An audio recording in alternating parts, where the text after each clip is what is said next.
বৰমপুৰত বিশ্ব পৰিৱেশ দিৱস পালন দৰঙৰ সামাজিক সাংস্কৃতিক অনুষ্ঠান বৰ্তমান আৰু ট্ৰাইটাষ্টৰ উদ্যোগত আজি 291 নং কোটা প্ৰাথমিক বিদ্যালয়ত বিশ্ব পৰিৱেশ দিৱসটি দিনজোৰা কাৰ্যসূচীৰে পালন কৰা হয়।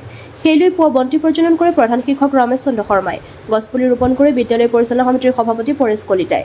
দিনৰ 11 বজাত বিশ্ব পৰিৱেশ দিৱসৰ লগত সংগতি ৰাখি অনুষ্ঠিত কৰা শিশুৰ একাংক নাট প্ৰতিযোগিতাৰ মঞ্চ উদ্বোধন কৰে চিপাঝাৰ আঞ্চলিক পঞ্চায়তৰ নৱনিৰ্বাচিত সদস্য হাফিজুল হকে।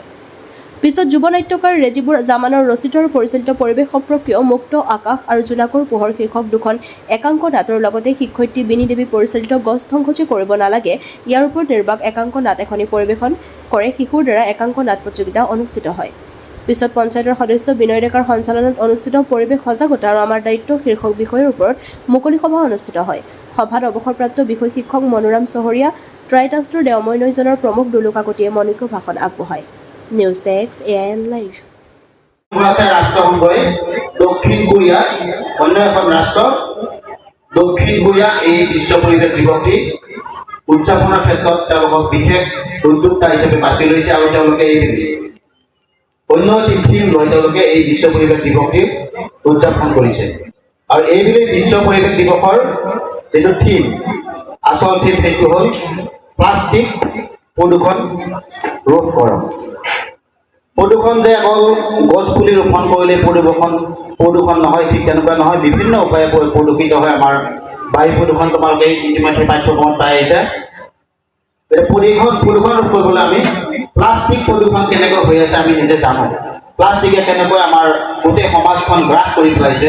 আমি যিবিলাক প্লাষ্টিকৰ সা সামগ্ৰী আমি ব্যৱহাৰ কৰোঁ, আমি বেগ হিচাপে যি প্লাষ্টিকৰ বেগ আমি ব্যৱহাৰ কৰোঁ, ওৱান টাইম বুলি আমি যাক কওঁ, সেইবোৰ বস্তু আমি বৰ্জন কৰিব লাগিব। এইবুলি যি পৰিৱেশ দিৱসৰ মূল থিম হ'ল এইটো। প্লাষ্টিকে আমাৰ সমাজখন বিশুদ্ধ কৰি পেলাইছে, অশুদ্ধ কৰি পেলাইছে। গতিকে আমি প্লাষ্টিক আমি বৰ্জন কৰিব লাগিব। প্লাষ্টিক বৰ্জন কৰি আমাৰ অভিভাৱক মহোদয়ে 1973 চনত আচলতে বিশ্ব যি সংস্থা আছে, বিশ্ব সংস্থাই এই দায়িত্বটো দক্ষিণ কোৰিয়াক দিয়াৰ ফলত তেওঁলোকে গুৰুত্ব লৈছিল আৰু এতিয়া গোটেই বিশ্বই বিশ্বায়নৰ দিশত আগবাঢ়িবৰ কাৰণে এই প্ৰাকৃতিক সম্পদসমূহৰ যিটো সংৰক্ষণ এই ব্যৱস্থা কৰিলে ভাল হ'ব বা পৃথিৱীখনৰ পৰা যিটো গোলকীয় তাপমাত্ৰা সেইটো হ্ৰাস পাব, এই অনুভৱ কৰি এই আঁচনিসমূহ গোটেই বিশ্বতে পালন কৰিবলৈ লৈছে।